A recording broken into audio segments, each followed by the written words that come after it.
We're delighted to be joined tonight by Gerry Hassan, who we're here for his new book, which we have, Scotland Rising, the Case for Independence.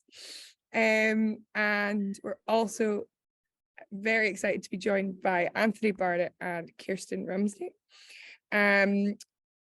Gerry is a writer, commentator and academic on Scottish and UK politics, a professor of social change at Glasgow Caledonian University, author of numerous books on politics, social change, including the definitive account of Labour's decline in Scotland, The Strange Death of Labour Scotland, and that just famous published book, Scotland Rising, the Case for Independence. I will be sticking the links for this in the chat, but I just want to not multitask for a second here. As I say, we're also joined by Anthony Barnett, who is a founding member of Support for Europe for Scotland and a co-founder of Open Democracy, which now has over 15,000 supporters across Europe. And we're also joined by Kirstein, who's a member of Women for Independence and a professor of social policy at Stirling University. And just a few more bits of housekeeping. If you do have a question and you are comfortable asking it coming into the panel, I will invite you to speak. You'll join the panel so everybody can see you. You can ask a question, and then you'll be moved back over to be an attendee. So without further ado, do be introducing yourself in the chat, and I'll be watching that. And if there's any technical issues, do let me know in there, or you can message me individually. The session is being recorded as well, so just to let everybody know. There we go. That's all from me. I'm going to pass over to Gerry.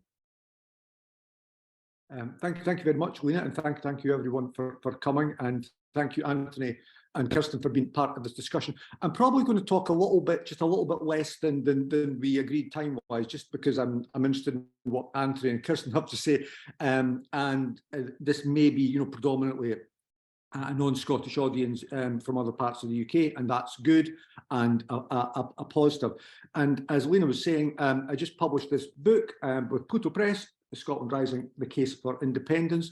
I'm going to talk a wee bit about some of the things in that, but much beyond it as well. I'm going to talk about the rationale for independence, its enduring popular base, future challenges for it and for pro-union opinion, and indeed for the union in the UK, and kind of potential future dynamics which may throw up even more questions and challenges.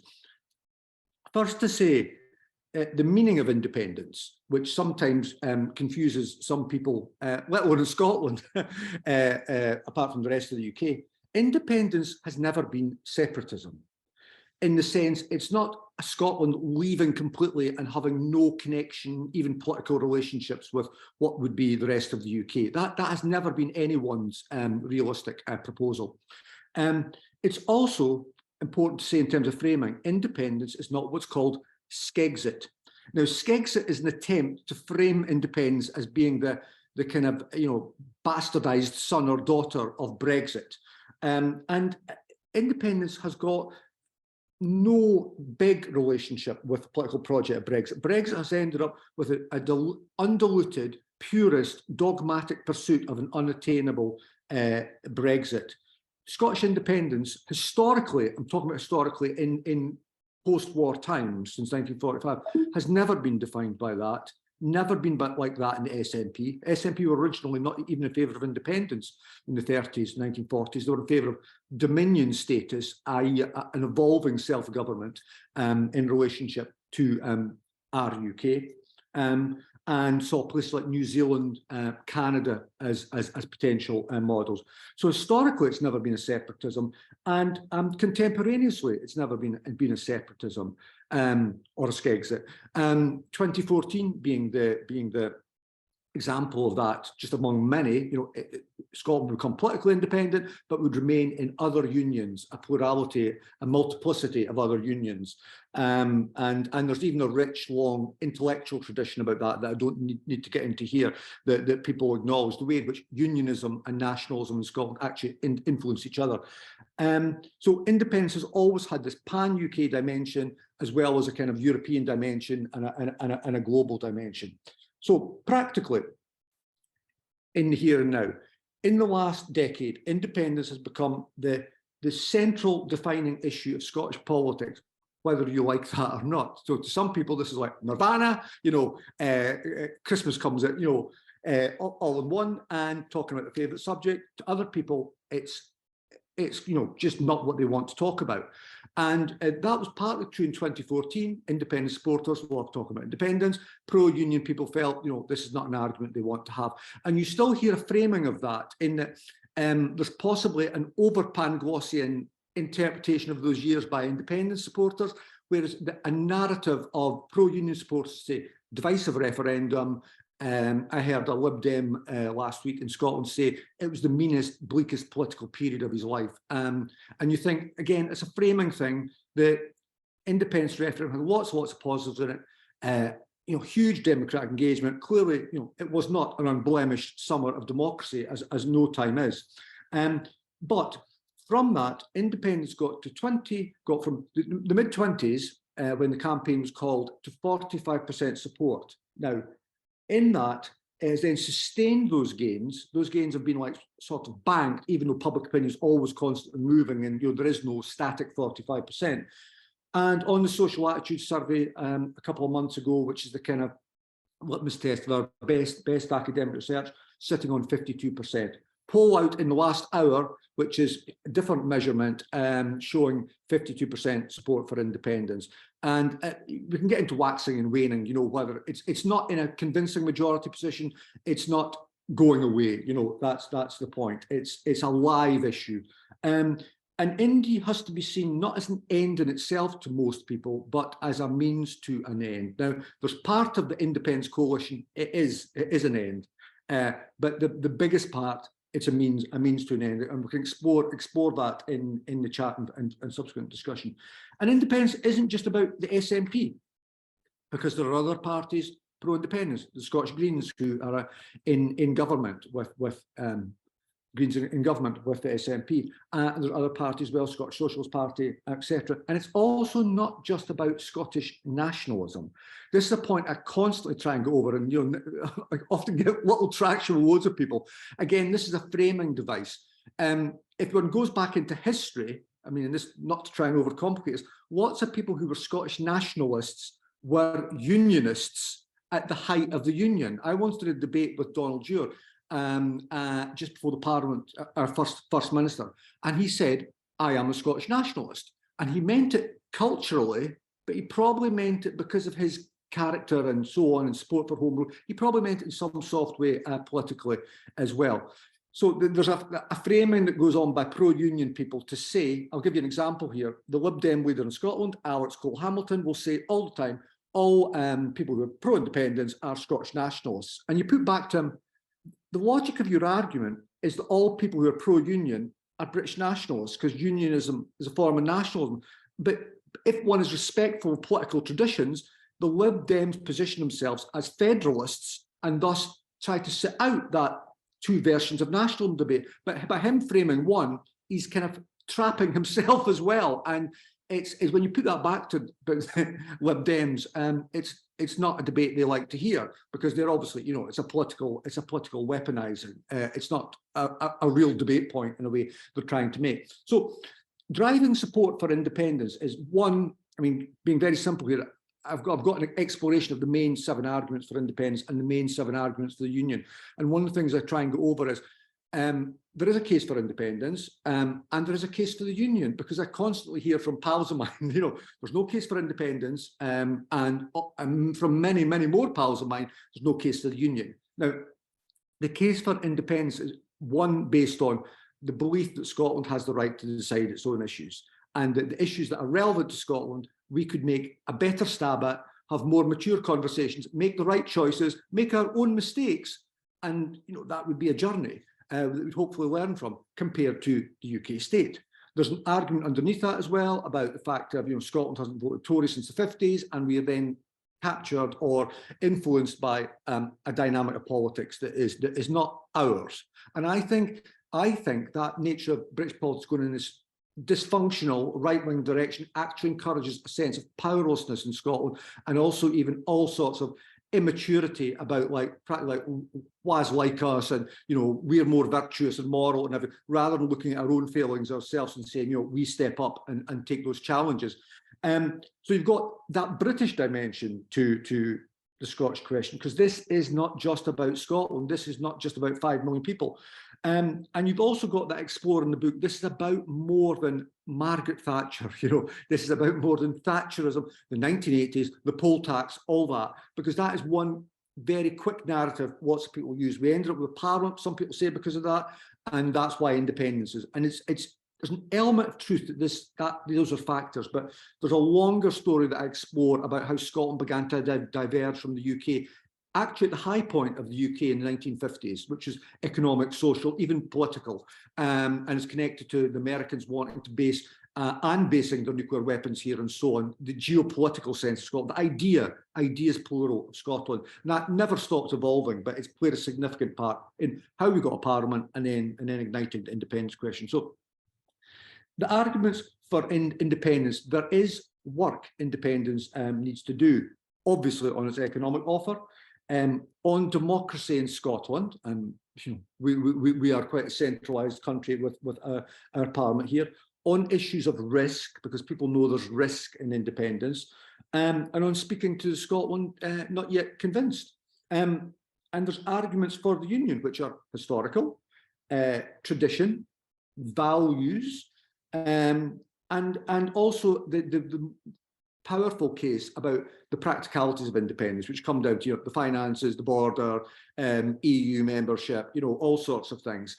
And I think that latter one is increasingly one of the main arguments about being against independence, a defensive argument by the union, which, if the union doesn't reset itself, becomes more and more threadbare. But similarly, the pro-union forces have work to do on the nature of the union, obviously. And just to take two things of recent, import, the Supreme Court judgment. So the Supreme Court judgment, I think, is a crisis for nearly all the political traditions in play. It shows a lack of a pro-union strategy, really, I think, but it also shows a weakness in SNP strategy for Indy post-2014, and particularly since the Brexit vote of 2016, that Nicola Sturgeon has been threatening, if that's the right word, threatening an Indy ref practically continuously since there was a vote in the Parliament, Scottish Parliament in 2017. And you can sort of joke, how many mandates does it take to have a mandate in Scotland? Well, I would answer, when you have a convincing mandate, when it is a real lived mandate that people want to do something on. And I can get into some measurements on that. In the book, I actually have a whole chapter on how Scotland gets an independence referendum, which I think is down to three things. Scotland's right to decide. People really, really support that. About 2/3 of Scottish people say Scotland has the right to decide its future. Scottish government has a mandate from the last election. You can ask different questions on that, and you always get majority support saying Scottish government's got a mandate. But the issue of the question of the timing of an independence referendum, which is about the practicalities, at the moment, 1/3 of Scots want a referendum in the next 2 to 3 years. And I don't think that's very surprising, because look out at the world and the human stuff people have been through and are going through. And if those three begin to align, if you get a majority in the third and you get consistent majority support for independence, that begins to become something that, the UK government saying no begins to cost it significant attritional support for the union in Scotland. And the point is, people in the UK government know that. And there's been a whole host of people said, like Kieran Martin, who was involved in 2014 for the UK government. If the UK government continues to say no, it fundamentally changes the nature of the union, not helping the union. And at points, both governments have understood that. There is the issue of the evolving nature of Labour's offer, and I mean UK Labour's offer, and the Gordon Brown Commission that's been happening. And this is being briefed that it will say abolish the House of Lords, a kind of Senate of the regions, etc.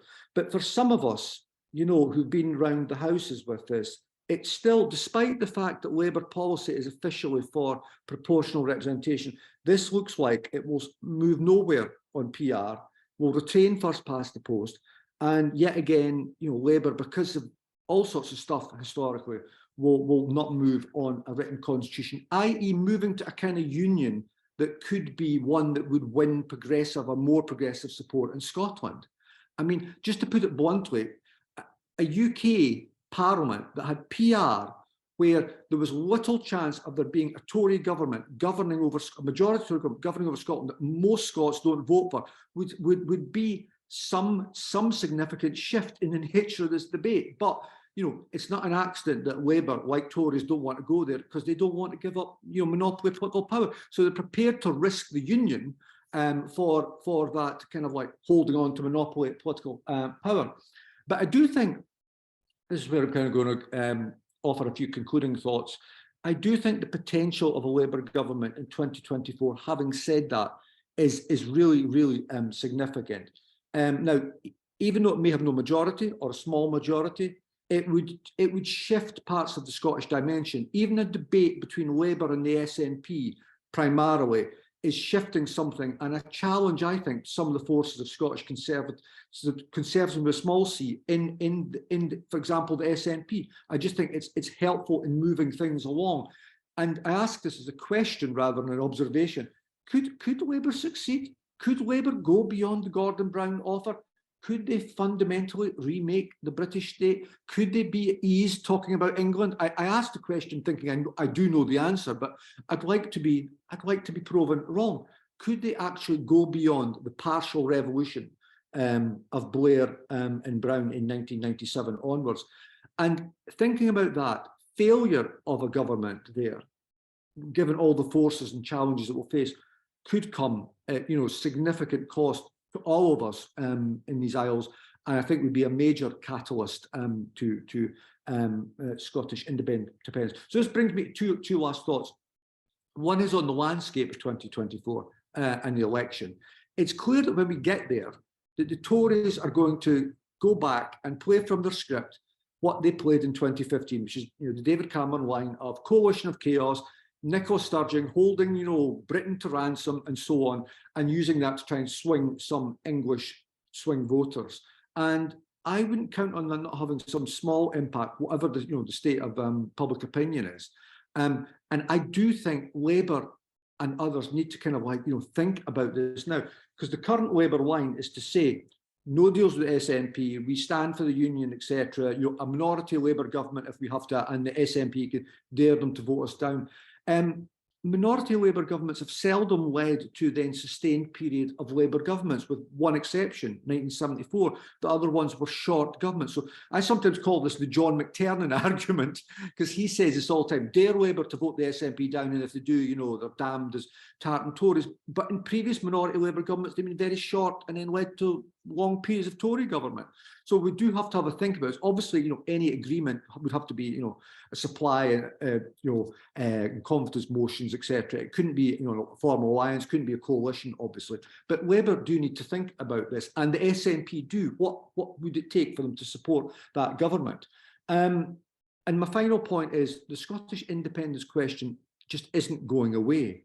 It's a live issue now. You could even imagine in some way the next independence referendum's already begun in the way that people act. There is a kind of informal campaign at the moment, and it's whatever happens with party fortunes, you know, waxing and waning political events. This is beyond the popularity of the SNP, Tories being in Westminster, and it taps into a longer tail of a debate about how Scotland sees itself collectively, again, not in an essential sense, because it's a constantly disputatious moving thing. And also as well, the failure, which I regard very sadly, the failure of popular progressive stories of Britain that are about shaping a kind of progressive egalitarian future of the UK. And if a Labour government could address that latter point, you know, that's a huge ask, it could be, you know, a helpful, constructive contribution to that debate. But without that, this issue remains live, and, you know, I think eventually, however circuitously, we end up in another independence referendum, which has much more chance of being won by the force of independence than last time. So I'll conclude there. Thank you. And some questions coming into the chat here, but please do make use of that Q&A function as we go through, and I'll pick them up as we come to Q&A. And we're going to move straight on to Kirstein. Hi, thank you. Thank you for coming out, well, to your living rooms in the evening. I had to, because I'm a woman and I'm multitasking, I was cooking dinner earlier and I said, I've got to be finished because I'm going to this webinar. And they said, what's it on? And I said, Scottish independence. And they all went, not again, Mum, really? I was working in 2014 as an independent professor, which I still work as. I was funded by the ESRC as part of the Centre on Constitutional Change. And our jobs were all to look at the various constitutional options that were facing the electorate. And my job as a feminist academic was to look at the options, you know, in terms of gender equality. And I chose to look particularly at childcare and long-term care, and what Scotland could do for gender equality if it went independent and what it could do if it didn't. I very, very quickly found out that the levers around gender equality and around childcare and social care are multifaceted, are complex, and you actually need to have the levers at all levels of government in order to do things around staffing and around human rights law and around employment law, as well as the frontline stuff that happens in long-term care around local authorities. All the way up, you need to be in charge of all the various things because inequality is happening at lots of different levels. So for that reason, if I was voting in 2014 just on the gender equality reason, I would have gone, yeah, it's an absolute shoo-in.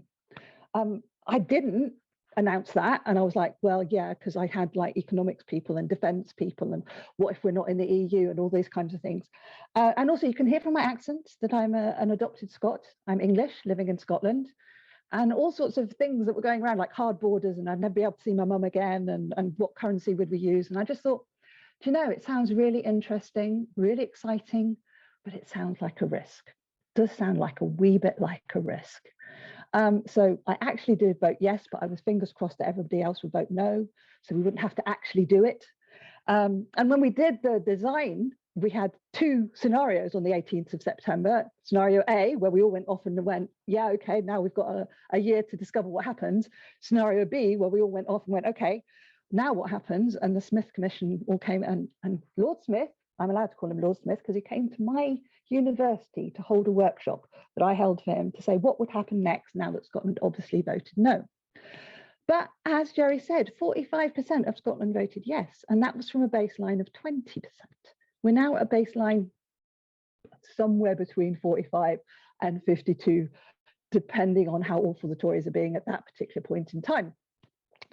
But we went, I say we because I'm now a member of Women for Independence, we went from 20 to 45, and it's pretty clear that a very good campaign could very, very easily tip us over the edge. And I know that's true because the Vice-Chancellor of my university is having absolute kittens about it and what will happen to his salary and what will happen to our staff. And I can really guarantee you, if university administration is worried about something, it is definitely going to happen. Now, the reason I joined Women for Independence, which is not part of the SNP, I like the SNP, but I don't like an awful lot of the things they do, wouldn't vote for them if they were on fire. I'm a member of the Women's Equality Party. I'm one of those grassroots campaigning organisations that isn't part of the political thing.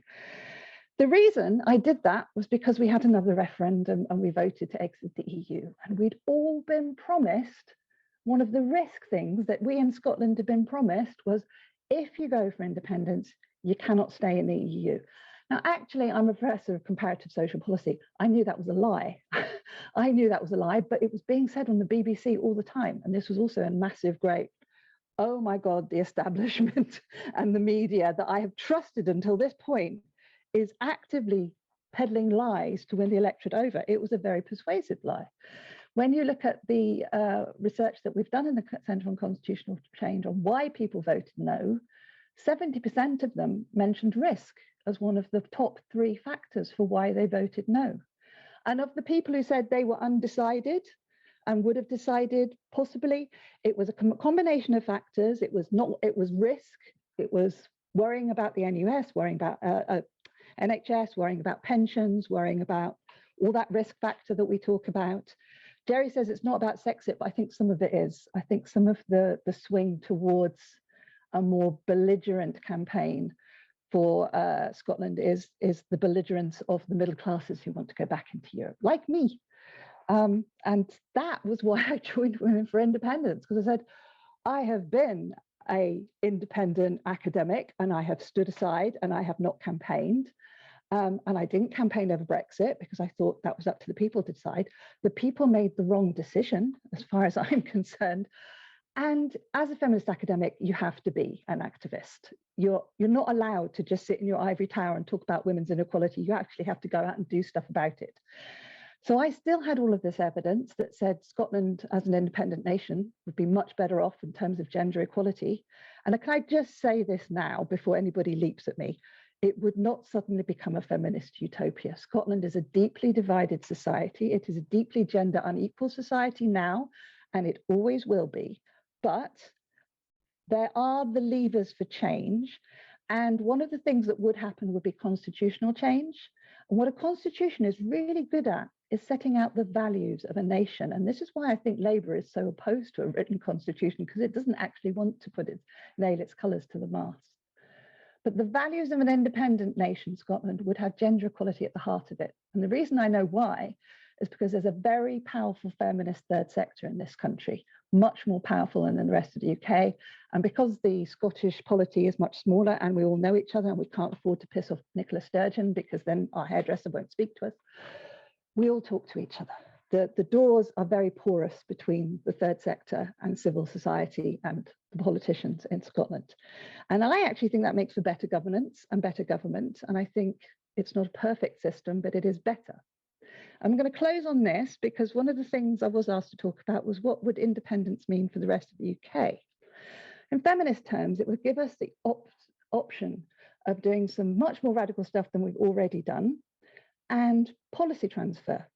Because we learn from the US, the UK, and we always would. It's not like there'd be a massive, great hard border on Hadrian's Wall and everybody would stop talking to each other, much as some quite bizarre sectors of the independence movement would like to see. That would not be the reality. We would continue to be very enmeshed politically because of culture, because of history, because people like me who are English and still want to go and see our families in Nottingham without a hard border, that would actually be quite a realistic thing that would have to be dealt with. Ideas would flourish. Governance would flourish. And you know what would have to happen? Labour would have to get off its, I can't swear because we're being recorded, would have to get off the fence, would have to do something actually proactive about constitutional change. It would have to do something proactive about introducing a version of proportional representation. I'm not going to argue de Hond, it's awful, but a version of proportional representation, because it will never, ever get back into power. And the rest of the UK will be, you know, right-wing governments and that's not fair, because actually that's not what the majority of the UK wants. It's not what the majority of voters want. So the impact would be, you'd have to do something down south. You'd have to do something really radical to cope with the fact that there's this massive constitutional change, that 5.5 million people are leaving your country. The only time you get massive change is when you get exogenous forces. Something shocks the system. We cannot continue within the whole of the UK and this kind of piecemeal approach to policy making. And we've had COVID, we've had Brexit, and we do need new ideas, we need new thinking. And I think Scottish independence would radically open that up, both for Scotland, which would have to look very carefully at its own constitution, but definitely for the rest of the UK. And I'll finish there.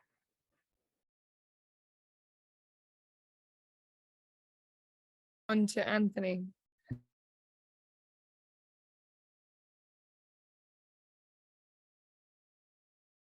Everybody, and thank you especially for Kirstein for an absolutely fantastic discussion.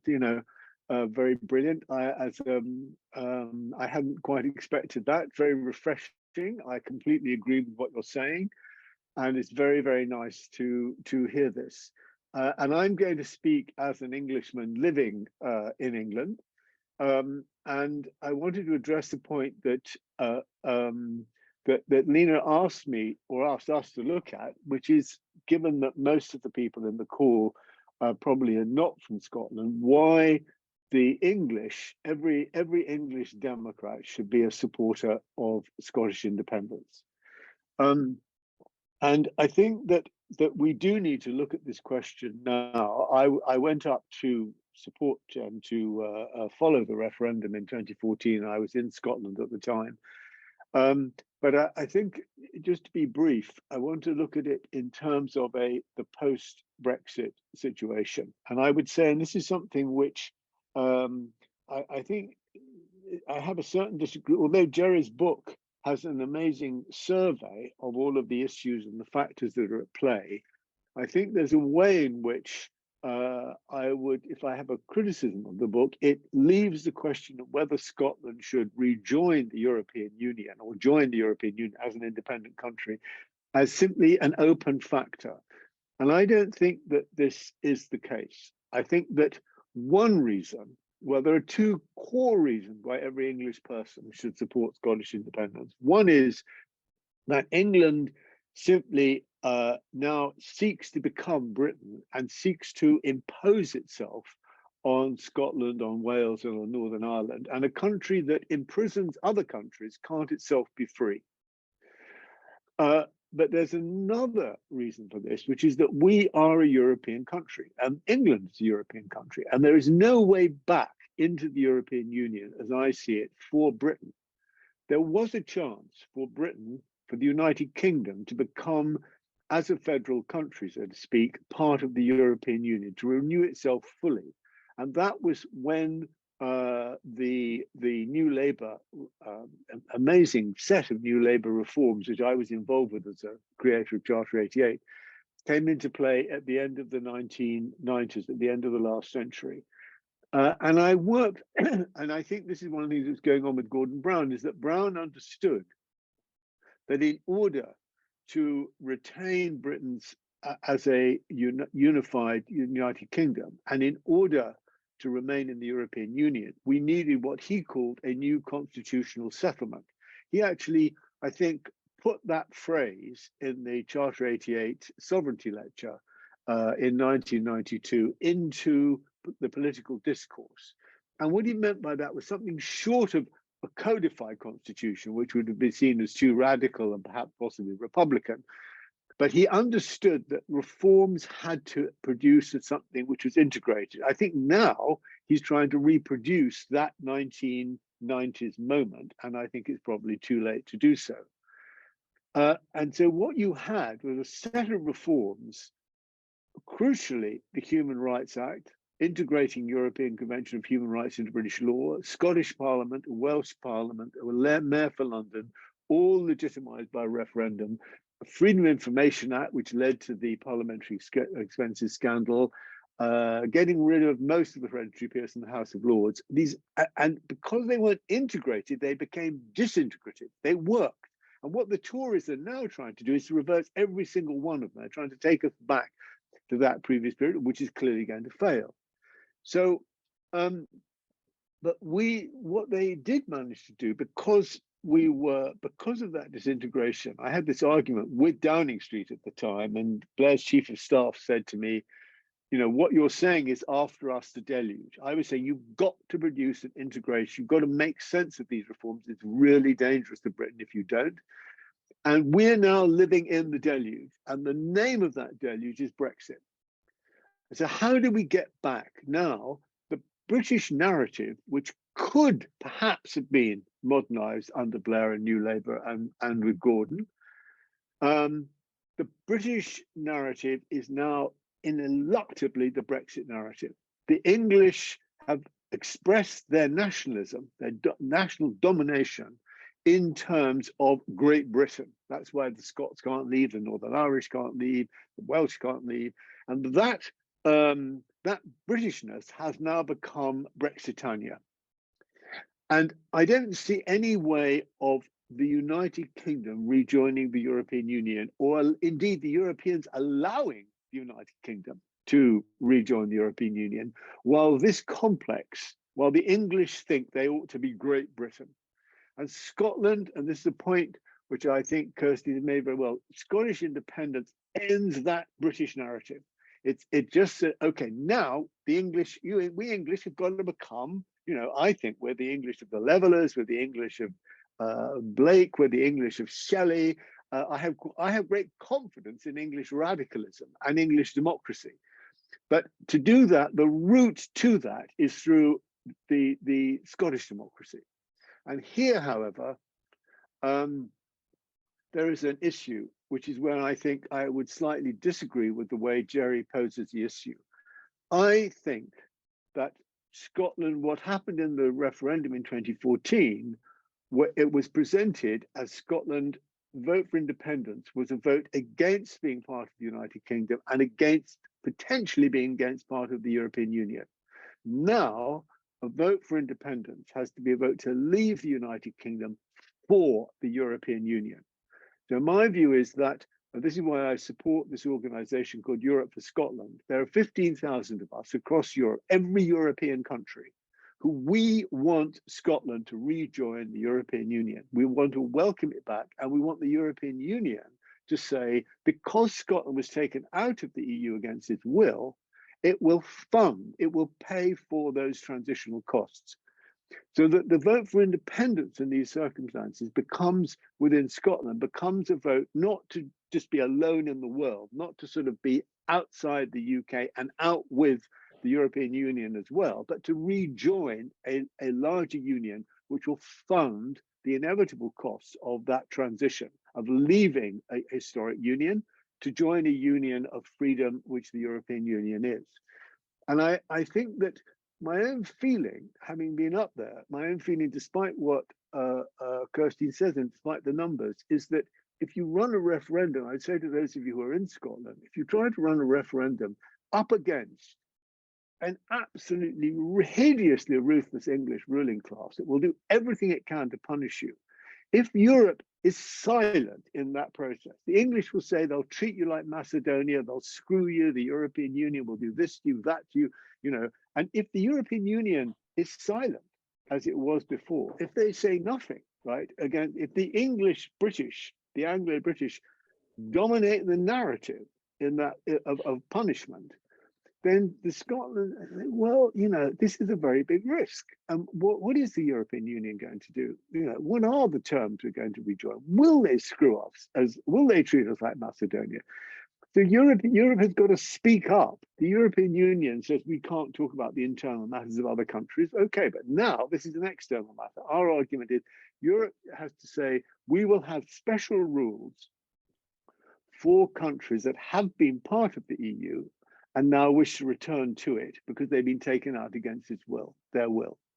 And Europe must welcome, must make it clear. And that vote, I think once you get to that vote, at the moment where, let me give you just a personal example. I have a neighbor down here in England who was born in Glasgow. She's really tough Glaswegian, was against independence in 2014, didn't think it would work, really doesn't know what to think now. And I said to her, well, what if it was about rejoining Europe? Yes, she said, absolutely, no question about it. She would go for that 100%. And at that point, if the European Union speaks up, if the Scots say to Europe, you've got to say we'll welcome that, then we will in a situation where 60% of Scottish opinion will be entirely in favour of voting for leaving the UK. And I think this point that Gerry made at the beginning, which I think a lot of the English don't understand, is very important. I mean, if you look at somebody like Gordon Brown, who thinks himself very much as Scottish, there's a deep Scottish tradition, which is to articulate Scottishness, being Scottish, as being part of something larger as well. It's not about little nationalism. It's about, this is how we, as Scots, are part of the world. Under the Imperial British thing, that was as part of the larger union. And so there's a very profound way in which they don't want to be little Scotland on their own, but oh yeah, Scotland inside the European, like Denmark, like Portugal, like the Irish, you know, career prospects within the European Union, the right to travel across Europe, the right for Europeans to live and love in Scotland. That also is an articulation of Scottish nationalism, of Scottish independence in a shared European space. And that's what I think we should argue for. And then I think at that point, we English could then join you. But I'm afraid the Scots have to pay the price of being the pioneer of that move. And so my feeling is that to the English is to say we should do everything we can to urge on Scotland to lead the way back into the European Union. And I say to our Scottish friends who are on this, you should be working to get the Europe. You should join Europe for Scotland, and we should campaign across Europe to ensure that the leaders of Europe welcome Scotland back. Thank you. Fantastic, fantastic, Anthony, and lots of, I think, agreement in the chat and coming through on these questions. I want to give Gerry a chance to respond very quickly to anything we both have said, and then I'll start picking up some questions from the chat. Crikey, I really agree with nearly everything Kirsten and Anthony have said. What I would say I'm thinking about is obviously the perfidia and nastiness of the British ruling class is taken as a given. And when they were not on their best behaviour in 2014, but they had game planned that they were going to win that referendum convincingly. So they never came up with their most their dirtiest book of tricks, etc. If they're in a situation where they think they can lose, this is an existential crisis of the British state in a way that losing the American colonies or losing Ireland just plays nothing in comparison. But where I probably think, Anthony, a great delivery, and I really agree with nearly all of it. What I would think is that the European question did inform the independence movement and the yes vote in 2014. It's just that it was more ambiguous, given we were in the EU, and that whole thing about them saying if you vote yes, that's the way out the EU. That misinformation and what turned out to be dishonest. If we're to get to a position where I can't imagine it would be the EU formally saying, we welcome Scotland back before a referendum, but part of this, I think, is in our own hands. We need to get to a position where those opinion poll shifts move in Scotland, and so this is an issue where independence is, into a convincing majority position, so that maybe, I put this back to you thoughtfully, maybe more than the EU institutionally, people around the EU and significant players in the EU Parliament intervene and say, because I think the nature of the debate here influences clearly the European debate. But otherwise than that, I agree with all that both of you have said.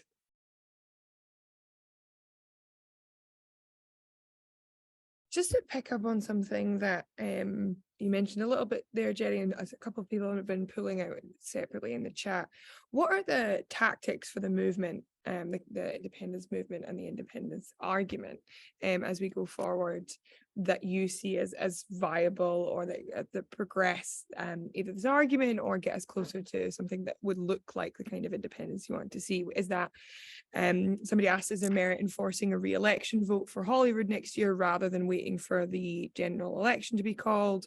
Should we be focusing on mobilizing a civic campaign like 2014 or pre-1997? So yeah, what are those tactics that you see as viable routes forward? I think one of the first and foremost things is recognizing political reality here. If independence isn't just about the SNP, we live in a real world where the SNP and the SNP being incumbents for 15 years in government comes as a kind of an issue for independence, because what you have is real politics. You have rightly, this is what politics is. The SNP are attacked by their opponents on their track record on hospitals, local government, ferry situation in Scotland, and that does have a relationship with independence, because the SNP are that bridge. And what has to happen somehow, because I said earlier lightly, I don't think there's been any discernible SNP strategy since 2016. And at the same time, you've got the more passionate parts of independence. I wrote about this in the National yesterday, who want like an independence referendum next week, or all sorts of fantasy scenarios that you get on uber nationalists or parts of the left and so on. And there has to be, in between those two forces, a coming together of people to, there has to be a pressure exerted on the SNP by people mobilising, and that done in a way that isn't like, frightening the horses in a way. And how I put it to people is, yes, we can talk about radical things happening or, radical actions, but it has to be a kind of message differentiation in a way that does some symbolic things and at the same time has a message to the Scotland. This is what I say to all independent supporters. There has to be the constant thinking of the Scotland yet to be won, because Scotland, whatever the ups and downs of the polls, we're roughly at 50-50, even though there's churn underneath that as well. And that Scotland, I mean, Kirstein mentioned it, yes, people, there's significant groups want independence because they're hurting because of the nature of the British state, people on benefits, the sanctions regime, the brutality of the British welfare state. But the middle class part of Scotland, parts of it, still don't want to give up things like, what's going to happen to my pension? How am I going to pay my mortgage? All these things. And you can't future-proof independence, but we have to have a politics that offers, it's about what Kirstein said, the issue of risk. And risk is fundamental about how people negotiate like life, and people don't like risk. Kirstein, Anthony, have Can I just say, yeah, we quickly on that, because I'm, as part of Women for Independence, we have this constant, what would we do if there was a referendum tomorrow and we'd all shit ourselves? Because we're not ready. We're absolutely not ready. And the reason we're not ready is we haven't got our arguments up. We haven't got our ducks in a row yet. And we should have been ready, honestly, we really, really should have. When I was doing these roadshows in 2014, where I was this independent academic in the middle, and I had Nicola Sturgeon on my right, and I had Alistair Darling on my left, who called me a cuddly woman. Can I just say that right now? And that is one thing I'd like to see in an independent Scotland, is a little bit of more respect for the female politicians that are, and activists that are taking part. So no member of the independence movement would dare call me a cuddly woman to my face. Anyway. And that is part of the fact that it is actually a very feminist debate. It is a very grassroots debate. And we've all talked about, okay, we could have a unilateral declaration of independence and we could become Taipei. We could do all sorts of things. We could challenge that, we do all sorts of legal things. What are the big arguments? But actually the argument has to be won on the ground. You have to persuade the voters that an independence referendum is the right route forward, and independence is the right route forward, and they have the right to ask for it and make them want to ask for it. But the second thing is, we have got to get, those of us in the independence movement have got to provide the evidence. We have got to provide the evidence on all the things that people are scared about. Now, one of the things I noticed in these debates after I finished being insulted by major left-wing Labour politicians, was that we would always start out, everybody who comes out on a rainy night to talk about independence is interested in independence. So we had about 30% of the room who had already decided before they'd taken their jackets off that they were for independence. Then we had about 30% of the local, usually the local Labour, because the Tories wouldn't touch us with a barge pole, usually the local Labour activists who'd come out in force to argue for the union, and they weren't going to be persuaded anyway. Now that left 70% in the middle who were completely undecided. And we always took a poll of the room. Which way do you think now? Then we talked, Nicola and all sorts of people talked passionately, Alistair and all sorts of, and I'm not going to denigrate because the union has had some fantastic people who were arguing as well. They weren't all sexist dinosaurs. They were on both sides hampered by the fact that they were political parties. And if you didn't believe in the political party and if you didn't trust the political party, you wouldn't necessarily trust what they were having to say. So those of us in the middle who are academics, who are independent, had a huge job to do. And what we found, even though we were not allowed to argue either side, we were just allowed to present the evidence. So I had to say, yes, long-term care, childcare, all of these things were possible in an independent Scotland, but we could still do these things without independence, and we haven't done them, and that they would help too. And also, everybody was saying that. Everybody was saying that. When presented with independent evidence, the whole of that 70% in the room went to yes, and some of the unionists went to undecided. When they are presented with the evidence, the electorate is very, very canny about making up its own mind. So what we've got to do as the independence movement, rather than as a political party, is make that evidence available, accessible, and argue for it. But we also need to have a politics of listening, because the whole thing about risk is people are scared, and we need to be able to put their fears at rest. And also, learning from Brexit, we need to be able to put the people who would never vote for yes, their fears at rest, that if in an independent Scotland, they will not be left behind. They will be taken with us. And that's a big ask of the independence movement, because it is very divided. and political memories in Scotland, I am learning as a British person, as an English person really, go very far back. I'm Northumbrian. We have people who will not be buried in a churchyard with Scottish people. That is how far back political memories go. We're not just talking back to we're talking very entrenched, tribalized views. And the only way to get through that to the electorate who will listen to the evidence is the evidence. We will not persuade those 30% who think of themselves British first and unionist first, but we can, as the independence movement, sway the 70%. And that's where we need to focus our efforts. Yeah, no, I think what Kirstein said is very interesting and important, and I think particularly the thing about listening and taking people's fears of risk seriously. I think there is an element of people which certainly came out in Brexit and was there in the yes vote, which is that some part of risk is quite thrilling, is quite interesting. People like to be there. They don't want to just be cowards, but they want to be. You know, I don't want to sort of stereotype the Scots, but there's a canniness, right, which is completely earned and deserved, which is that you don't want to be told nonsense and you want to be taken seriously and you want to be heard and you want to be able to measure your risk. There's a certain point at which you have to say, yes, I am a Scot. I want to be able to do this. And that's where I feel that the risk of not being part of the European Union while leaving the United Kingdom is very consequential in terms of trade, in terms of funding, in terms of support, in terms of the subsidies, the transitional costs which are going to be needed. And Gerry said something very interesting. He said, I can't imagine the European leaders saying in advance that they want Scotland back and they'd be willing, you know, to put up some money for it. Well, why not? I mean, if you're mad, you can't imagine that. But you know, it's not a difficult thing to imagine. You can't imagine if Scotland was independent and wanted to rejoin Europe. You couldn't imagine European leaders saying, no, you can't. So why can't they do that? There's a British story, which is, oh, the European Union is fixed and rigid and narrow-minded and doesn't change. That's complete nonsense. The British state is like that. That's why it's kept going for 250 years. But the European Union is an experiment in motion. It's had constantly rewriting and reworking its constitution and its framework and its rules. And it's just decided, having you know, everybody said it's completely impossible. It's created a fund of over 700 billion euros, solidarity fund, to come out of COVID.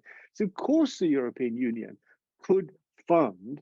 Look at what it's doing with the Ukraine. It could fund Scotland to rejoin it. And of course you could have the imagination. All you need is for some leader like Macron to say, I'm going to do this. We're fed up with what the English are doing to us in Northern Ireland.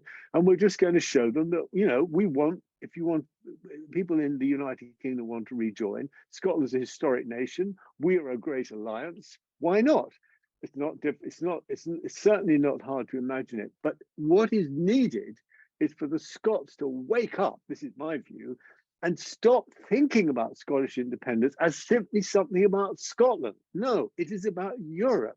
It's about the nature and character of the European Union.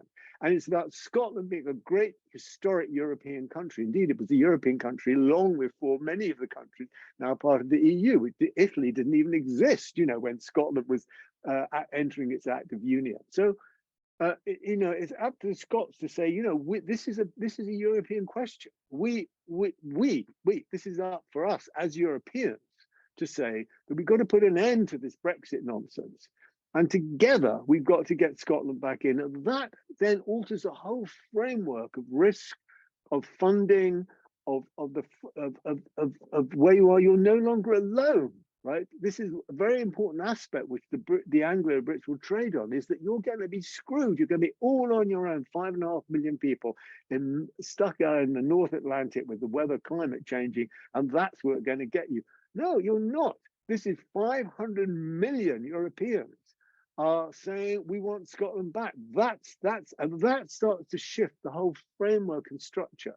It becomes an act of solidarity, of rejoining the world and leaving Brexit to the English. Can I just say a quickie back? I mean, again, I agree with everything that's been said.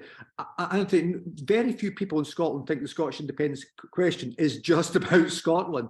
It is about how Scotland sees itself in a wider inter-independent world, and kind of independence is an inter-independence. So it is profoundly a European dimension to this debate, and it's profoundly about how Scotland sees itself sitting internationally, geopolitically, our place in the world, where we sit, as you said, in the northwest corner of Europe, means this is a debate with huge international consequences that we are, aware of, but maybe not as aware as you should. This is a debate that the US State Department follow very, very closely, because it's an unwanted debate to them. This is a debate that Putin and others follow as well. So we're kind of on loads of levels aware of that international dimension, but it needs to be continually reinforced. And the point you make about European solidarity, and indeed how, not a Scotland alone policy as well, is really well made. I'm going to try and ask another pretty broad question that smashed a few that I've gotten in the chat and taken down here.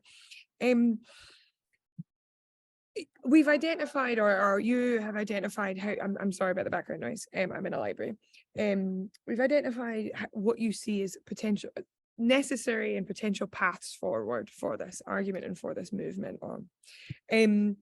Do you think that the infrastructure, and by that I mean specifically media, academia, political analysis, political parties, and that happens around these debates and this movement, are ready to take those on? Do you see that as something that exists in Scotland in a nascent form that is really ready for the kind of independence movement we need, or you would like to see? Or is that something that kind of equally needs to be addressed as we move forward, given that we have journalists and academics and commentators on the call panel? I hope that's a faithful retelling of some of the questions that have come through.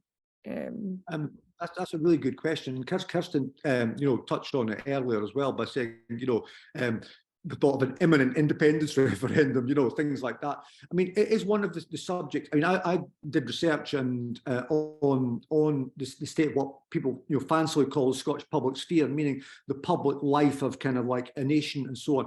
And without getting too theoretical about it, because what has happened is Scotland's public sphere has got more autonomous and more distinctive in some respects, but at the same time, it is cross-fertilised by a London-centric public sphere and changing media in terms of multimedia platforms and so on, things like from GB News to, Netflix, Amazon, et cetera, and our public sphere with this some degree of autonomy has this fragility in it, and one of the things that has it kind of saddened me. I'm not trying to think of the right emotional word, but I feel an emotional response to it, is with the Big Bang explosion that was 2014, that just was unprecedented and shifted Scotland in a way that there is no going back from some of that. Is I expected to see lots and lots of more initiatives that were beyond the DIY activism of 2014. And while there have been a few, like things like Commonweal and so on, and enduring existence of things like Glasgow Caledonian and others, it hasn't stepped up to be like proper institutional, permanent platforms. So an example would be, while we have Commonweal, there is no independence supporting think tank.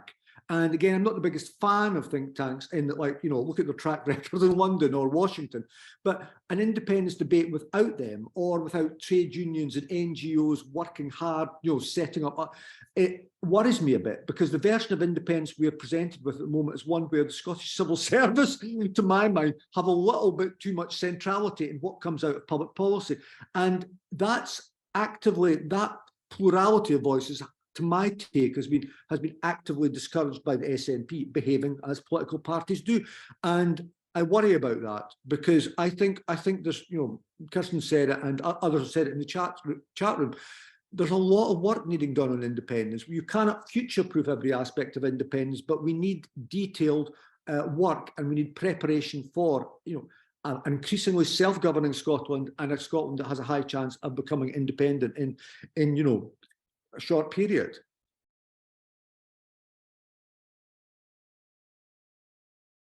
Kirstein. Yeah, okay. Yeah, I was thinking about this because I was thinking about some research I did around collaborative governance. And again, I always come back to this in Scotland. It was fantastic moving as an academic from Manchester doing health-related research, where I couldn't get anybody in the Department of Health to listen to me, to Stirling, where I was overwhelmed with offers to go and talk to whoever the senior civil servant was in charge, and the minister's door was always open. And that enmeshed, that intermeshing of the academy, of the third sector, of the civil sector, and of the political governance in Scotland is very close. And that's an advantage and a disadvantage in many ways. It is a bit of a disadvantage because, I mean, I know the unionists call us a one-party state, and they honestly should try living in actual one-party states, because I find that offensive as somebody who used to live in Eastern Europe. But we are in a political game where the SNP has dominance. And the reason the SNP has dominance is for for a lot of political reasons that are not all connected to independence. The reason the SNP has dominance is because it has become a very successful centrist party. And that is what voters want, particularly middle-class voters and particularly older voters, who are the people who go out and vote. And apart from the fact that they've screwed up the health service and they've screwed up the social care and they've screwed up education, just like everybody else has over the past couple of years, they're trusted. They are trusted in government, and they are trusted as a political party. And they keep getting voted back in. They even keep getting voted back in my local council, where they haven't sorted the bins out for the past 10 years, and it's driving me nuts. But they are trusted on governance terms. And that puts them in a really difficult position. Every political party wants to win power back. That is its primary aim. And all it does in the 5 years it's in power is stuff that it hopes is going to win the next election. That's a very simplified way of my Scottish Politics 101 class that I do with my first year undergraduates. But essentially, that's the point. You know, they're in power. They'd be a lot more radical if they were out of power. We would actually have, I would argue, a lot more radical social policies in Scotland if they got kicked out for a bit and they had to reform. They're very centrist. They're very conservative with a small c. They're very, very scared of pissing off the middle class. We've got caps on local authority taxes to please the middle class, but that means we cannot fund social care in local authorities. And it's that thing, it's that tension of being a political party in power. So this comes back to it. You do need the mechanisms, the agencies, the big kind of organizations, the political parties to be driving this. Because a grassroots, you know, I was asked in 2014 by Serbian radio why there were no tanks on the streets, why we were campaigning, you know, why we were all kind of, this was before the announcement, this was on the midnight, and I'm not very good at midnight of the 18th of September. This was an independence movement. Where were the tanks? Where were the troops? Where were people shooting? Everybody's idea of succession is a violent succession. Scotland isn't going to have a violent succession. It isn't going to have a violent civil uprising, and it isn't going to have that kind of thing. It's very wedded to its political institutions. It likes its political institutions. It likes safety. It actually really likes the balance of first past the post and proportional representation it has in the Scottish Parliament, because that gives it a nice sense of balance. It still maintains that political connection to local communities. It's very, very difficult to do it, but the SNP have managed. One political party is not, in theory, supposed to be able to gain an overall majority, but the SNP has managed it quite a lot.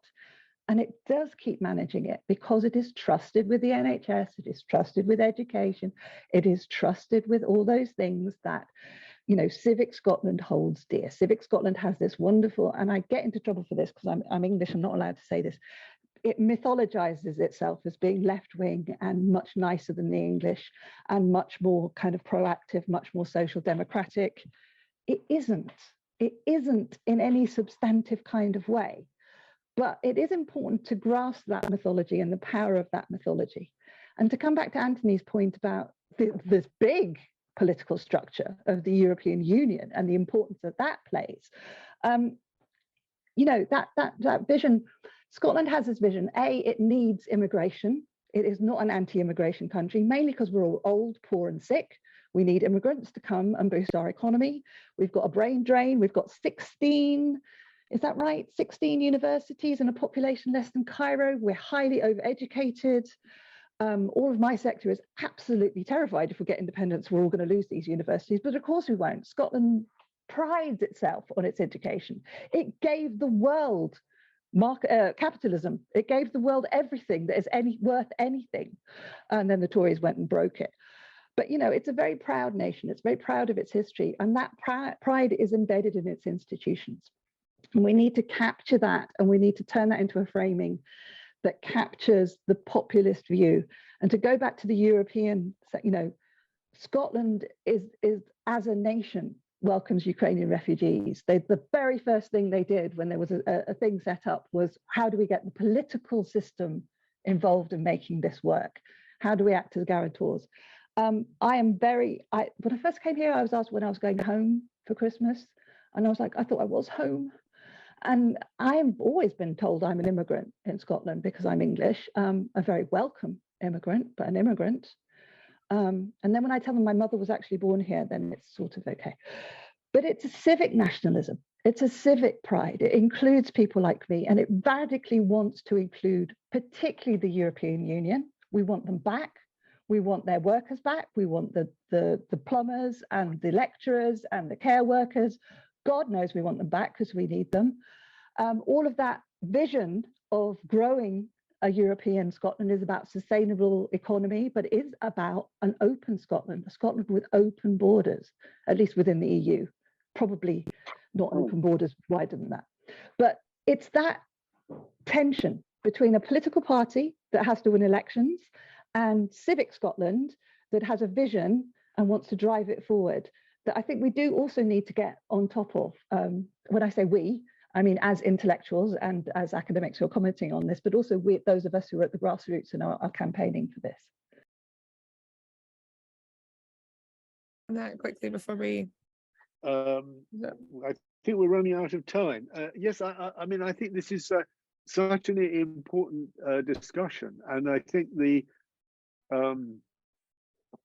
most important thing for those of us who are still here, who are English, is to appreciate that a really deep process of what a society is about is taking place in Scotland, that we need to be able to learn from and work with in England. And I think the debate here is because it had been so polarized by Brexit, and now we have a Labour, so Becca, this is a Compass event, we should talk about the Labour Party, and the Labour Party is saying we're going to make Brexit work. Well, it's like saying we want to make you have a successful car crash. I mean, it just is, they're committing themselves, and Starmer is digging deeper and saying, you know, he's not going to go back on freedom of movement, which it's a red line for him. I mean, going hard line and now trying to actually attack the Tories for being weak on Brexit. And this is a most absolutely disastrous policy and approach. And I actually, you know, if that now is the dominant narrative of the opposition of Labour, and with the Tories all over the place because of Brexit, very likely it's very difficult to see how they could win the next election, even given how feeble and basically reactionary Labour is becoming on this core issue. And that makes it all the more important for us to urge Scotland on to lead the way back into the European Union.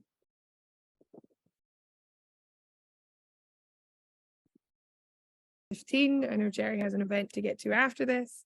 I have an event to get to after this. It's busy time as well. We all have to eat. Thank you very much. Yes. I just wanted the last 5 minutes, very briefly, 2 or 3 sentences from each of you on where you want to be in a year's time. What do you want to be talking about? What do you want to have done? Not necessarily you, but where do you want to see the movement and the argument having moved on? We've got 5 minutes. So. That's a big one. Do you want me? I would open. Let me open that. Okay. And we can go back and end with Gerry, if that's okay. I want to see a victory for the Ukrainians in the Ukraine. I want to see a victory for the women, life and freedom in Iran. I'd very much like to see, although I think we're asking a little bit much, to see Xi replaced in China. And I think if that happens, Putin will go. Ukraine will start joining the European Union. The Scots and all of us can say, okay, well then in that case, you know, Scotland should be back there too. And and you know what, I don't know what to say about what should happen in the elections in England, because we're trapped between two Brexit loving parties who have just got to be shown the door. Fantastic. Kirsten? I want to see women at the heart of this. I want to see women around the tables in kitchens. I want to see women in Parliament. I want to see women in all of the quasi-governmental organisations. I want to see women being braver, talking up, speaking out. Because if women are at the heart of this, we do listen. We are very good at listening. We're being conditioned to listen since birth. And I think we'll create a dialogue that is about putting those risks, those fears of risk to bed, that will be pragmatic, because we're very, very practical. We don't shoot for the moon, we shoot for what we can actually get at and afford. And I think if women are more at the center of this argument and lead the way, it'd be much easier to bring everyone else with us. So I think I would like to see in a year's time more women around every table that's discussing this. To finish. Thank you. Those are great points. I won't dwell on. Thank you, Anthony, for covering that international dimension brilliantly. One key to the future of independence is the Labour Party and Labour voters. About 37 to 40% of Labour voters are consistently pro-independence. You cannot imagine a world where, sadly, the Scottish Labour Party comes out for independence, because no one would quite believe them. But a Scottish Labour Party that championed the right to self-determination, to self-government, would be plausible, is in Labour's tradition, goes back to Keir Hardie, and is also forward-looking. So that would be one of my small dreams. The second one is, this debate isn't just about party politics. It isn't even just about politics. This is my concluding chapter in my book. It's also about who we are and who we want to be. And therefore, it's about something much richer and deeper as a tapestry. It's about the collective stories we tell each other and who we want to be. And that's about collective memories, how we remember and misremember as well the past, and how we want to shape our future collectively. So that's something much, much richer than party politics or, you know, the ups and downs of the SNP. And I think as the SNP have remained in office more, they have used to champion a cultural version of independence. They've less done that. And that's then for others to pick up that baton and run with it. Because I think that's just, you know, it's about independence as being more than full powers to a parliament, which is the SNP narrative. We have to think about that version of the stories of who we are in a plurality sense, not in an essential sense. And I think that could be quite exciting, involve all sorts of kind of new voices that Kirsten's rightly mentioned. Fantastic. Thank you all again. I will stick the links for both Gerry's book and Anthony's book, which is mentioned as well a little bit in the chat, once more in the chat.